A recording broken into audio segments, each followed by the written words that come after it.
बोले श्री शंखेश्वर पार्श्वनाथ भगवान की जय। बोले श्री महावीर स्वामी भगवान की जय। बोले श्री अनंत श्री गौतम स्वामी महाराज की जय। बोले श्री महोपाध्याय श्री विनय विजय जी महाराज की जय। बोले श्री सरस्वती मात की जय। शांत सुधारस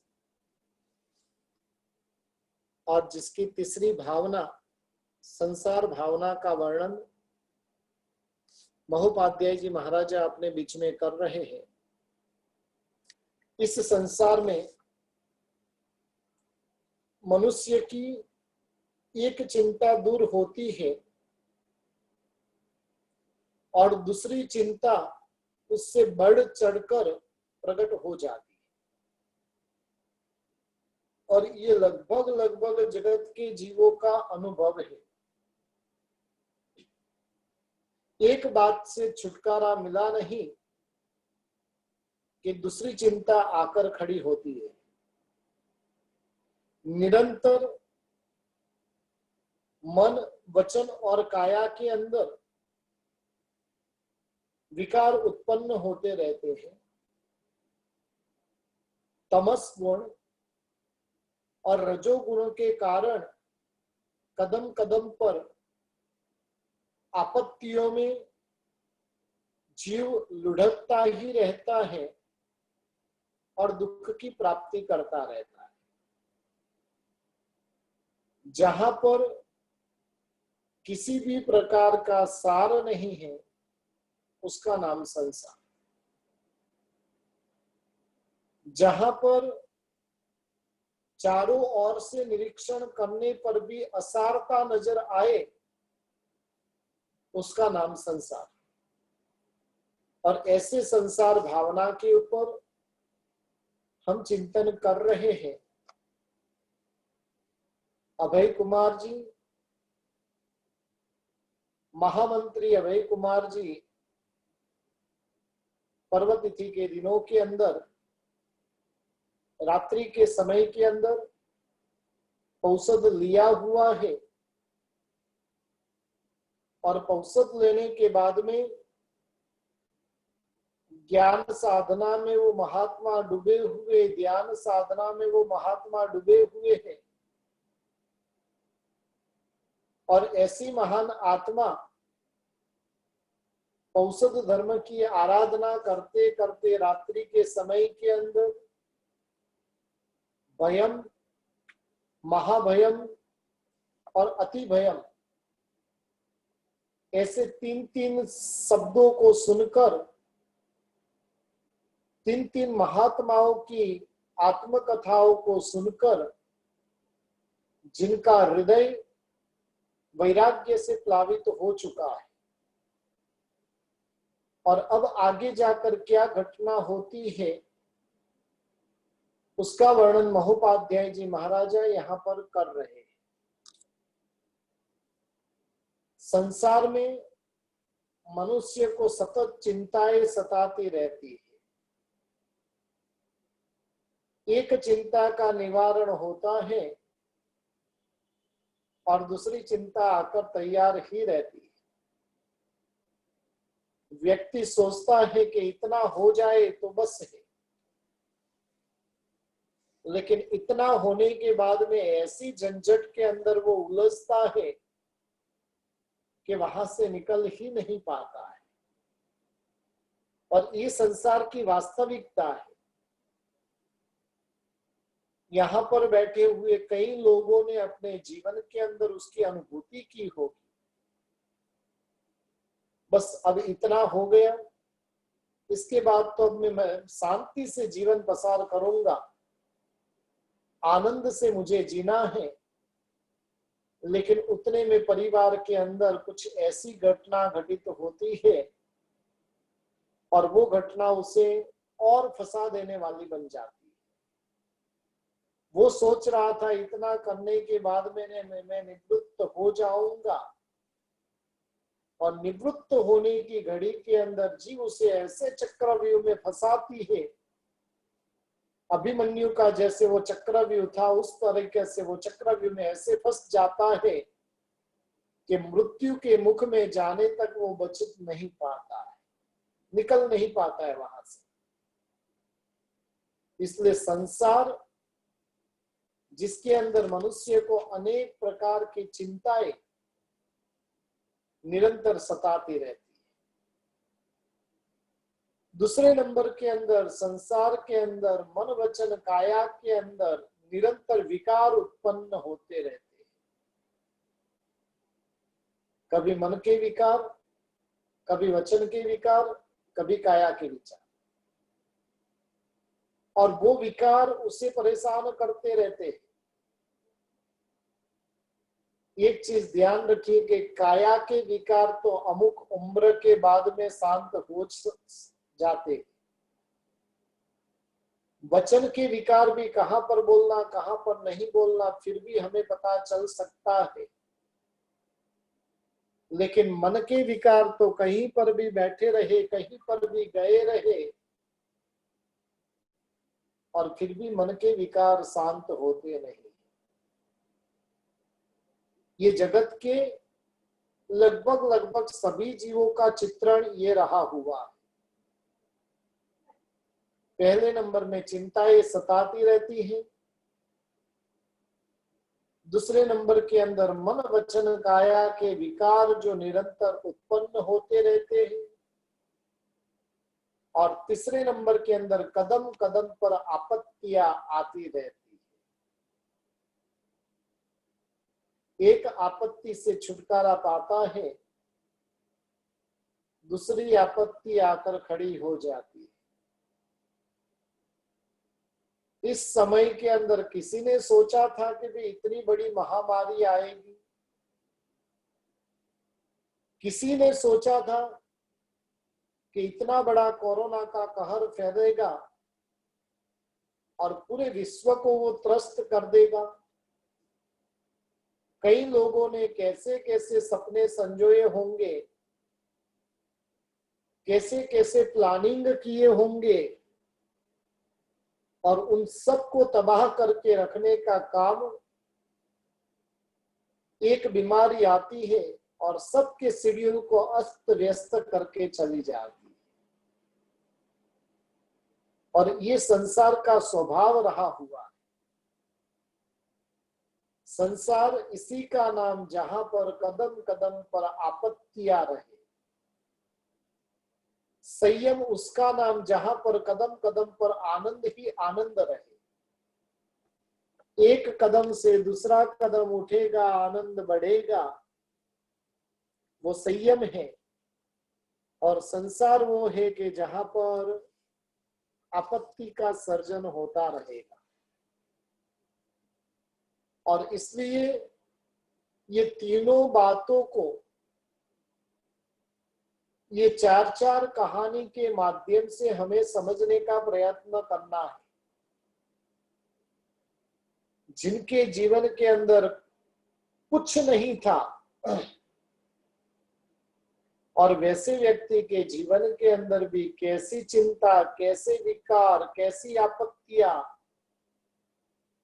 सर्जित होती है, वो हमने तीन तीन कथानक के माध्यम से तो सुना है। अब महामंत्रीश्वर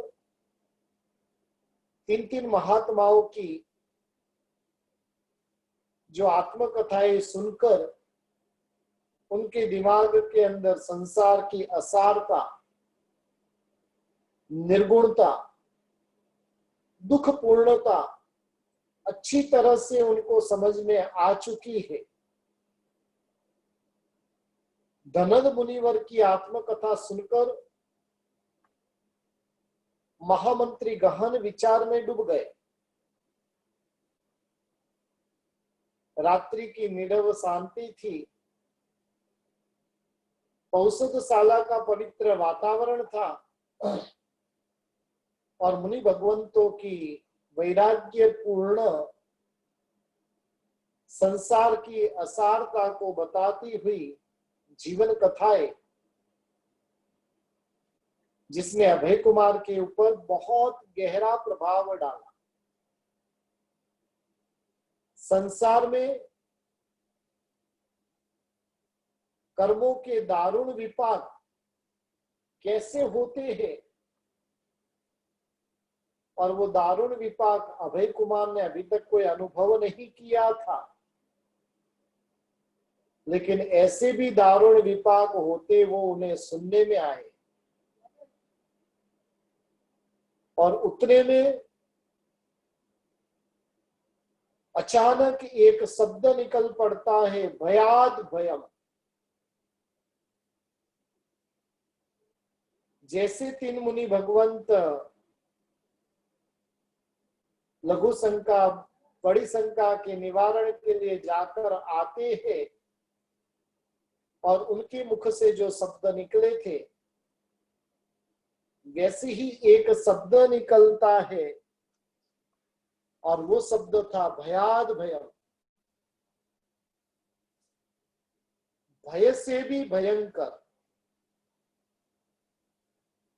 एक भय था, एक अति भय था, एक महाभय था, लेकिन यहां पर जो शब्द मुनि भगवंत के मुख से निकला, भयाद भयम, और ये शब्द सुनते ही अभय कुमार उन महात्मा के पास में गए। महात्मा को पूछा, महात्मन यहां पर कौन सा भय है?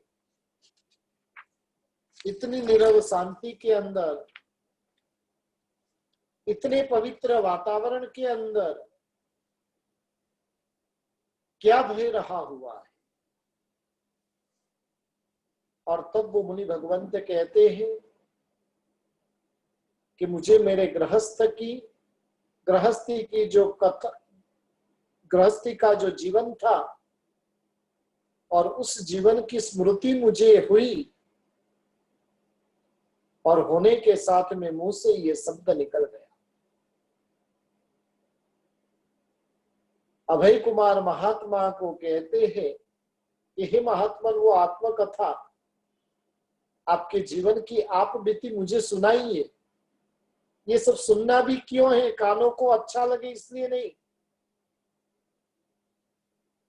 लेकिन अभय कुमार कहते हैं कि ये सब सुनते सुनते मेरे भीतर में वैराग्य जगे।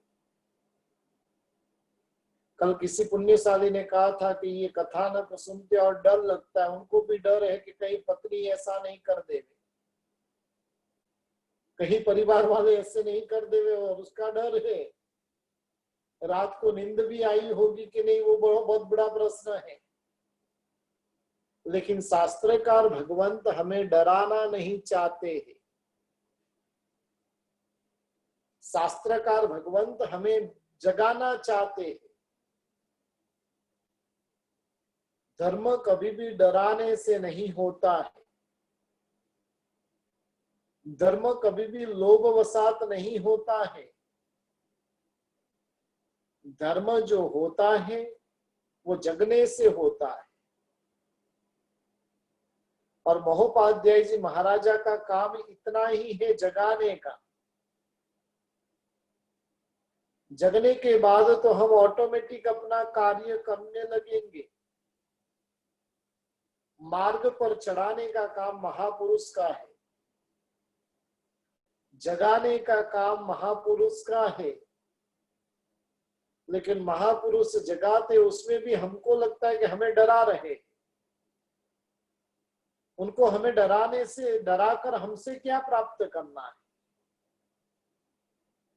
इसलिए महापुरुष डरा नहीं रहे, महापुरुष हमें जगा रहे। अभय कुमार और महात्मा एकांत में जाकर बैठे, और ये महात्मा भी उज्जैनी नगरी के थे। जिन शासन का बहुत सारा जो इतिहास है वो उज्जैनी नगरी से जुड़ा हुआ है। और ये महात्मा भी, जो उज्जैनी नगरी में उनका जन्म हुआ था, पिता धनदत्त अति धनवान थे। उनका बेटा था जिसका नाम है चौनक। चौनक जिनका नाम था, और जिन्होंने युवा अवस्था प्राप्त की और युवा अवस्था में पिताजी ने श्रीमती नाम की कन्या के साथ में उनकी शादी की। श्रीमती के साथ में जीवन काल सुखमय व्यतीत हो रहा है। श्रीमती गर्भवती हुई और उसने चौनक को कहा कि मुझे हिरण का मांस खाने की इच्छा उत्पन्न हुई। देखिए, हम जैन कुल में जन्म लिया है और इसलिए हमारे भीतर में ऐसी इच्छाएं उत्पन्न नहीं होती है। प्रभु की अनंत अनंत करुणा हमारे ऊपर रही हुई है और जिस कारण से किसी भी प्रकार की गलत इच्छाएं अपने भीतर में होती नहीं है। लेकिन इन चौनक की पत्नी को हिरण का मांस खाने की इच्छा हुई और अपने पति को वो श्रीमती कहती है यदि मुझे हिरण का मांस नहीं मिला तो मेरी अकाल मृत्यु हो जाएगी,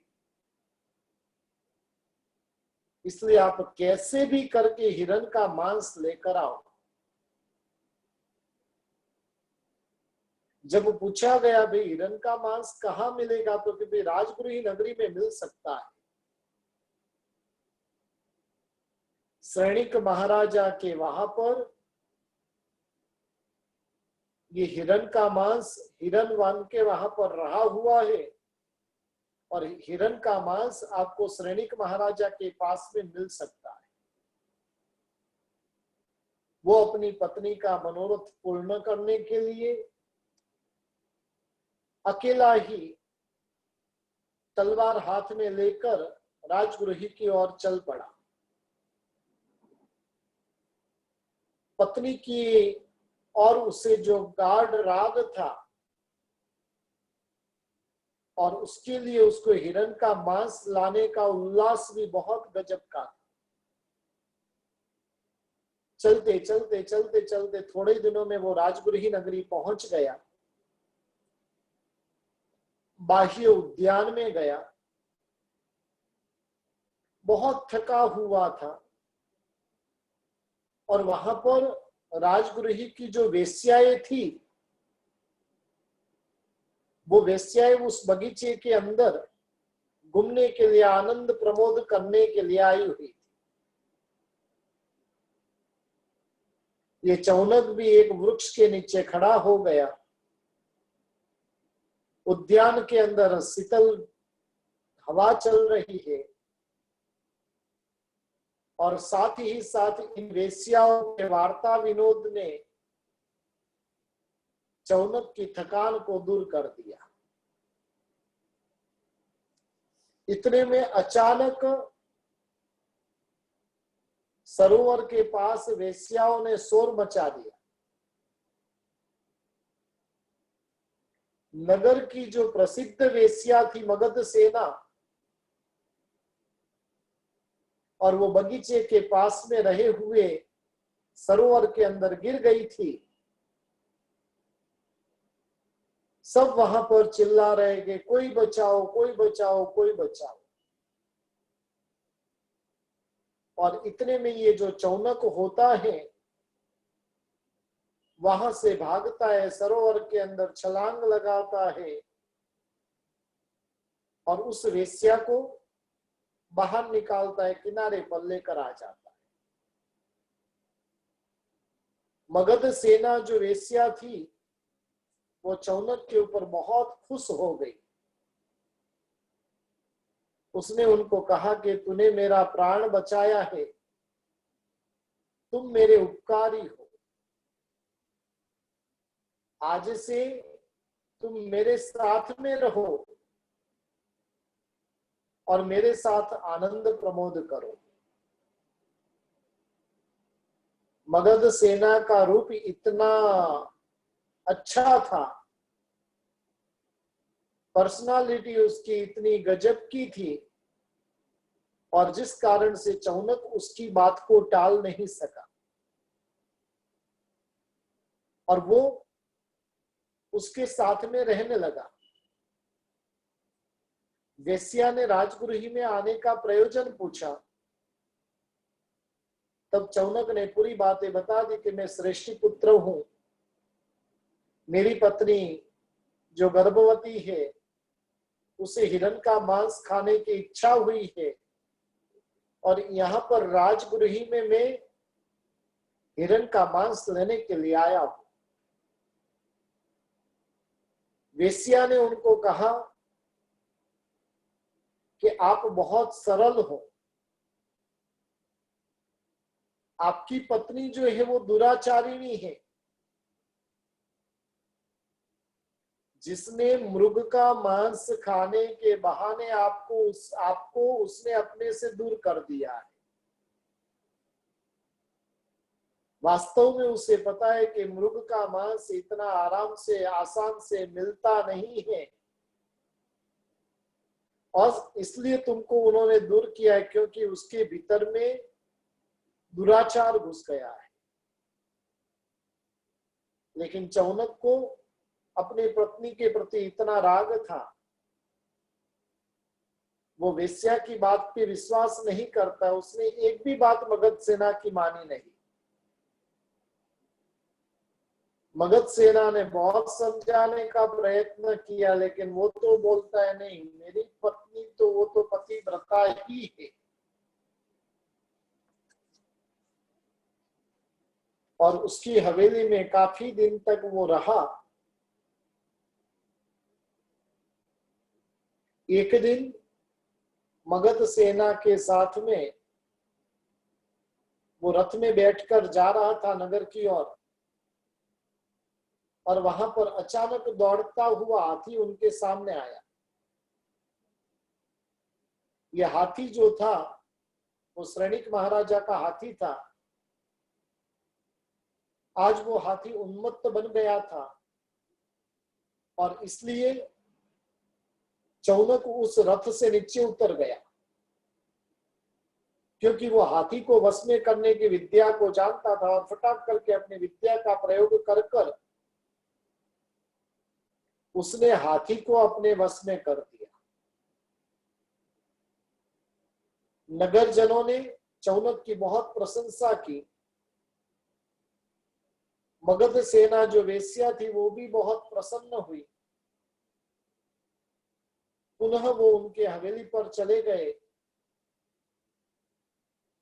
मगध सेना ने उसे प्रेम से भोजन करवाया और फिर कहा कि भी मैं श्रेणिक महाराजा के राज दरबार में आज नृत्य करने जा रही हूँ, आपको साथ में आना है।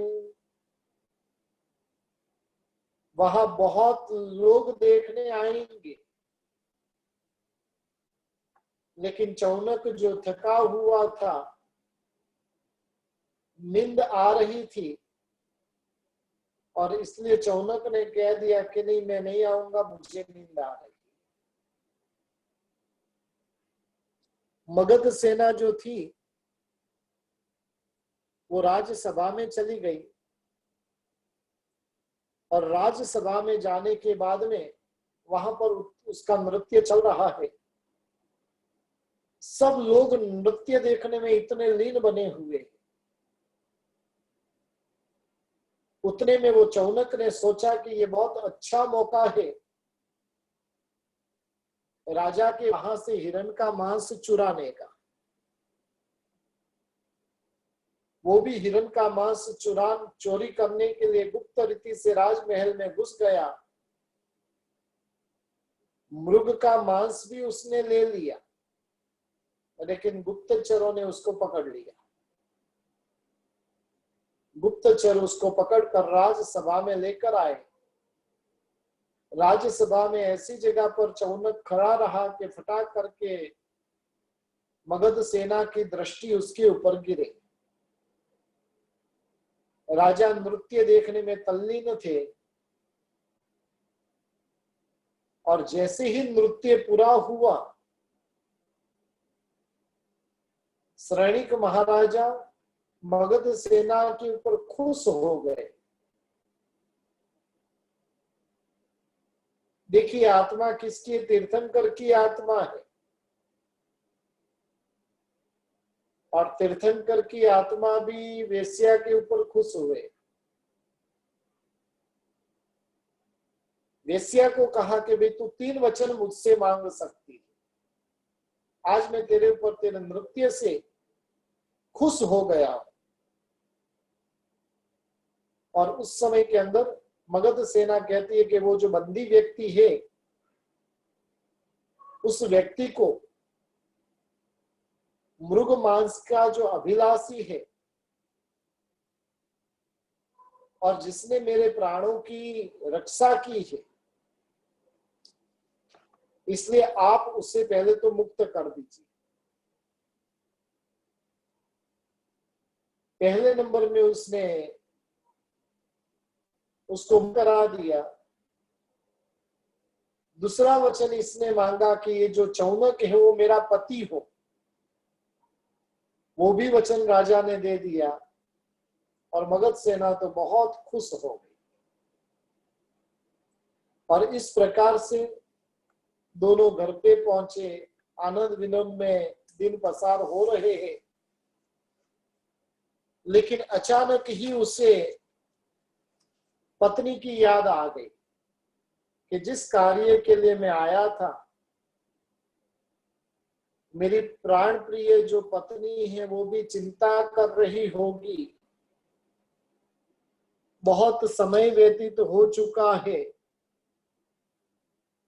यदि मैं नहीं जाऊंगा तो मेरी पत्नी जो है वो पतिव्रता पत्नी रही हुई है और वो मेरा इंतजार कर रही होगी, इसलिए मुझे वहां पर जाना जरूरी है। चौनक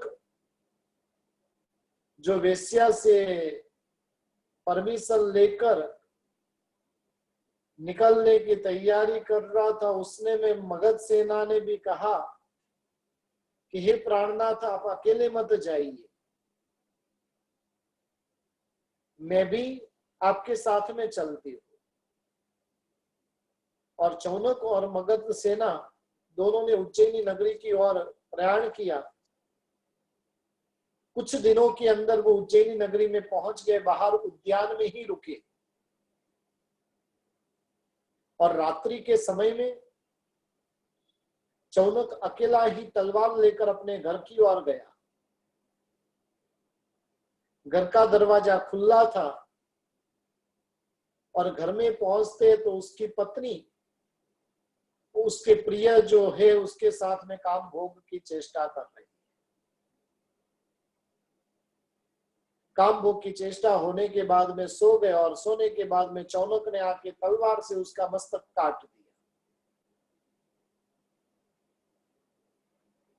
वहां से पुनः वो, क्योंकि अब उसको पता चल चुका था कि ये तो दुराचारिणी है, इसलिए उसका मस्तक काट कर वो बाहर जाकर खड़ा हो गया। उतने में मगध सेना उठती है और उठती है तो अपने पति प्रेमी को मरा हुआ पाती है। हटा करके उसको उठाकर लेकर जाकर बाहर खड्डा करके और उस खड्डे के अंदर उसको दफना कर वहां पर उसकी समाधि बनाती है। और यहां से चौनक का मन तो पत्नी से उठ गया था, इसलिए पुनः वो उद्यान में जाता है और मगध सेना को कहता है कि तूने कही हुई बात वो वास्तव में सही निकली। मेरी पत्नी वो वास्तव में दुराचारिणी, उसने मृग का मांस खाने के बहाने मुझे उसने मेरे को दूर कर दिया। पुनः वो वहां से निकल जाते हैं। राजगुरु ही नगरी में आकर दोनों आराम से जिंदगी पसार कर रहे हैं। और उतने में चौनक के पिताजी की तबीयत खराब होती है। ये समाचार चौनक को प्राप्त होते हैं और चौनक को समाचार प्राप्त होने के साथ में वो चौनक अपने घर पे जाने के लिए रवाना होता है। अपने घर पे पहुंचता है, पिताजी की तबीयत खराब रही हुई है और जिस कारण से पिताजी की सेवा के अंदर वो वहां पर रुकता है, उसकी जो पत्नी श्रीमती रही हुई थी उससे भी मिलता है, लेकिन अब उसे लगता है कि शायद उसका प्रेमी मर गया है और इसलिए अब तो वो सच्चे मन से मुझे चाहेगी। वहां पर भोजन करने के लिए बैठते हैं और भोजन करने के पूर्व में वो देखता है चौनक के उसकी पत्नी भोजन का थाल तैयार कर कर उसकी समाधि के उधर रख के आती है, फिर उसको खाना खिलाती है। और ये रोज का क्रम चलने लगा। आज चौनक ने कहा कि मुझे घेवर खाने की इच्छा है तो घेवर बना। उसकी पत्नी ने घेवर बनाया। पहला घेवर जो था वो घेवर जल गया करके उसकी पत्नी ने छुपा कर रख दिया और दूसरा जो घेवर बना वो लाकर चौनक के सामने रखा। तब चौनक ने पूछा, भाई पहले घेवर का क्या हुआ? तो कि वो तो जल गया था। और आखिर में फिर जब गुप्त रीति से उसकी परीक्षा की तो पता चला कि वो पहला जो घेवर था वो घेवर कहां पर चढ़ाया? उसके यानी प्रिय जो था, प्रेमी था, और उस प्रेमी को चढ़ाया। तब चौनक को भी गुस्सा आता है, अरे दुष्टा, वो मर गया और उसके बाद में भी तू तेरे यार को भूली नहीं है। बहुत भयंकर उसको गुस्सा आता है और पत्नी को भी बहुत भयंकर गुस्सा आता है। एकदम गरम किया हुआ जो घेवर के लिए गरम किया हुआ घी था और घी लेकर उसकी पत्नी उसके पीछे भागती। चौनक आगे, उसकी पत्नी पीछे, और इस प्रकार से भागते भागते एकदम गरम गरम जो घी था वो पूरा का पूरा चौनक के सिर के ऊपर वो डाल देती। चौनक भागता भागता अपने पिता के घर पे जाता है और वहां पर जाने के बाद में उसका पूरा इलाज होता है, चौनक ठीक होता है। एक साइड में पिता की मृत्यु हो जाती है। चौनक का मन अब वैराग्य से वासित हो चुका था। संसार की इतनी भयंकरता देखने के बाद में उसको संसार के भोगों से नफरत हो चुका था। हालांकि मगध सेना उन्हें सच्चे मन से चाहती थी, लेकिन फिर भी चौनक का मन वो असार संसार से अब उठ चुका था, उब चुका था। हमारा मन पता नहीं संसार से कब उबेगा। चौनक का मन वैराग्य वासित हुआ और उन्होंने सुस्थित आचार्य के पास में दीक्षा ली। और आज रात्रि के समय में जब मैं प्रवेश कर रहा था तब भयाद भयम शब्द निकल पड़ा। और ऐसी चार चार कथानक दर्द भरी दास्तानें सुनने के बाद में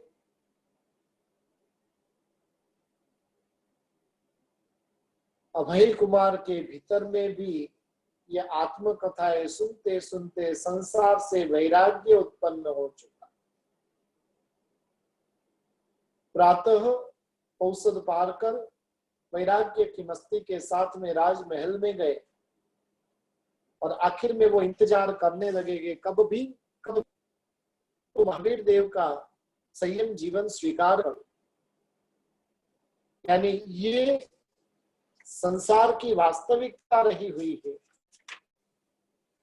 संसार का जो स्वरूप है वो बहुत विचित्र रहा हुआ है। और उसको शांत सुधारस ग्रंथ के अंदर महोपाध्याय विनय विजय जी महाराजा अनेक श्लोकों के माध्यम से संसार की असारता बता रहे हैं।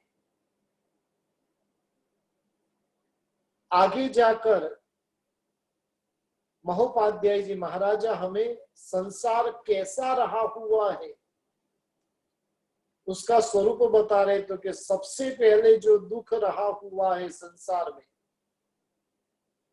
और वो दुख है जन्म का। माता के असुचिमय उदर में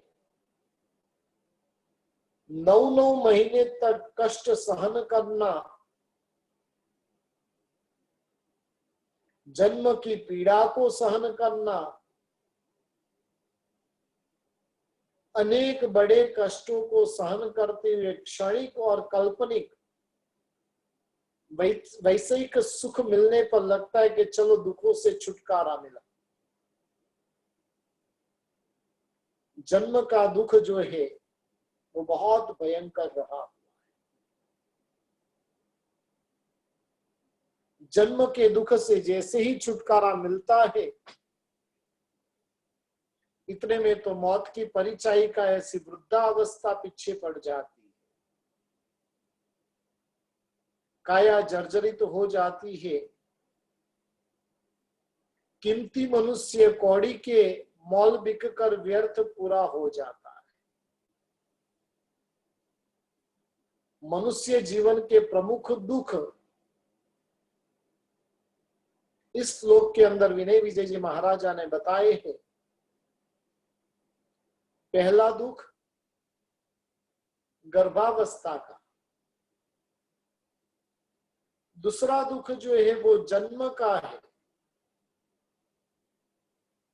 तीसरा दुख यौवन काल में विषय सुखों के संयोग और वियोग का,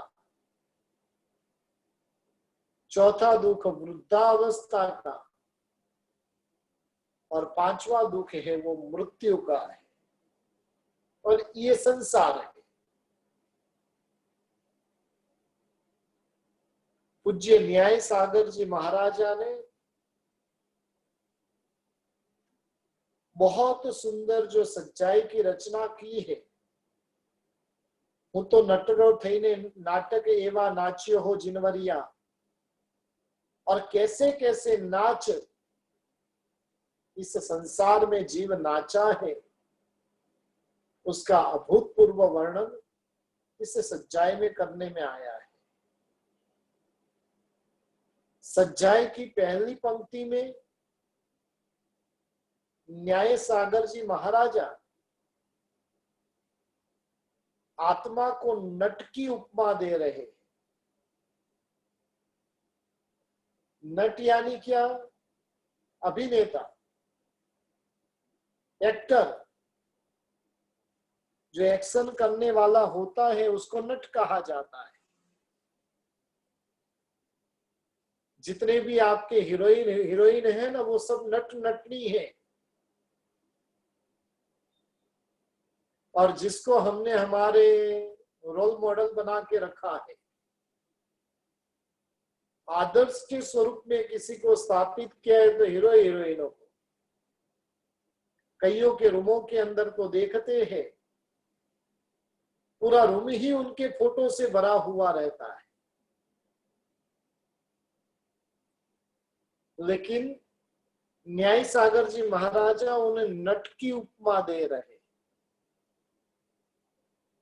और मैं भी नट बनकर इस संसार में नाचा हूं। कैसे कैसे इस संसार में मैंने नाच किए, और इसका स्वरूप अपन कल जो देखेंगे, बहुत ही मार्मिक ये जो सच्चाई रही हुई है। और सच्चाई के अंदर कैसे गर्भावस्था का दुख, जन्म का दुख, युवानी का दुख, वृद्धावस्था का दुख और मरण का दुख, ये पांचों प्रकार के दुख को हम कल ज्ञान सार के माध्यम से